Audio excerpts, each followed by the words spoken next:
a young boy from Palo, Ohio, sports were everything to me. In the winter it was basketball, in the spring and summers it was baseball, traveling around Ohio, and in the fall it was my true passion, football. I was either outside always playing with my friends and my sister, or inside watching it with my dad. I was in 7th grade at the time when I told my dad I didn't want to play football anymore. He asked what I wanted to do, and when I said I want to try for the golf team, he laughed in my face. It was the first time I watched him laugh in my face. Trials were only 3 months away and I haven't picked up a golf club in my life. Good luck, he replied, and a few weeks later he bought me my first pair, trying just to motivate me to keep working at it. 3 months after that, I held a spot on the roster. Long days were spent at the range hitting ball after ball. Day after day, I began to start my journey on defying the odds placed against me by my own father. With enough hard work and effort, we as people can defy odds and accomplish feats that may not seem possible, or that may seem foolish to the general public. There were many reasons that motivated me to make the golf team. The largest factor that motivated me in this entire process was proving my dad wrong. It was the first time he believed that I couldn't do something, and that gave me all the motivation in the world.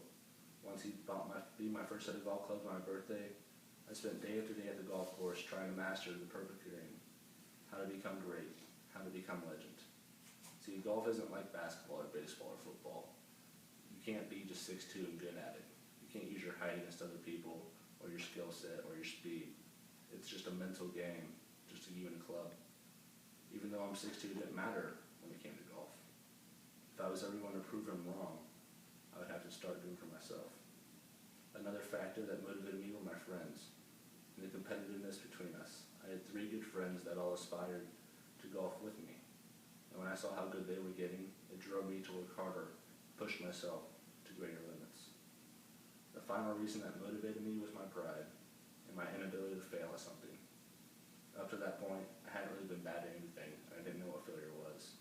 And this game was so brutally hard starting out, but my pride kept me going, and until I kept working at it, I eventually felt comfortable enough to know what I had to do. Now that I've explained what motivated me to exceed, now I'll present the difficult obstacles that lay before me. The first obstacle that held me back from my goal is the difficulty of golf itself. I remember this one instance at Shamrock. I was on the 8th hole, and in front of me laid a large pond. The first shot I hit, I dribbled the ball right into the pond. My dad threw a ball in my shoe and said, "Try it again." Nothing changed, and the ball splashed before my very eyes. Around 10 minutes and 18 balls later, I finally cleared the water. My dad chuckled, and with a grin on his face, he sarcastically asked if I still wanted to try out. I did not reply. The next obstacle I had overcome was my own mind. Being so young and dumb and naive, I expected to pick up a club and hit a perfect shot every time. That being said, every time I swung, I was disappointed. I said words that should never be said and repeated them, and tantrums that were almost around the occurrence.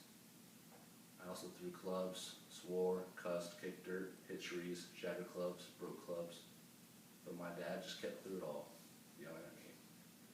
Thirdly, I'm going to tell you how I was able to achieve my goal of making the golf team in only 3 months. The first and greatest factor that gave me the necessary skills needed to obtain my goal was my dad.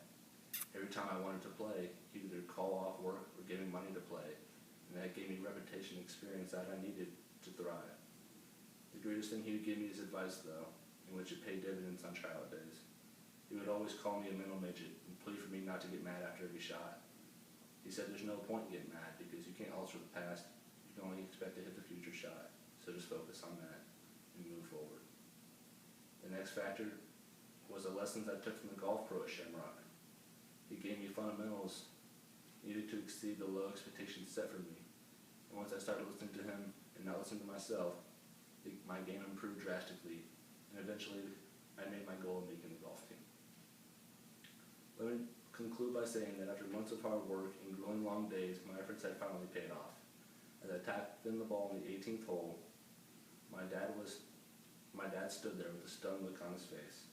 I've never seen him so happy to be wrong, and I'm just glad I chose to take up the game of golf and leave my love for football behind.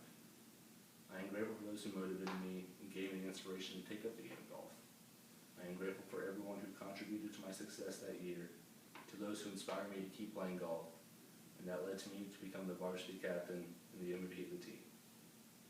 Throughout the process of making the golf team, I learned that with enough effort and hard work, we as people can defy odds and expectations.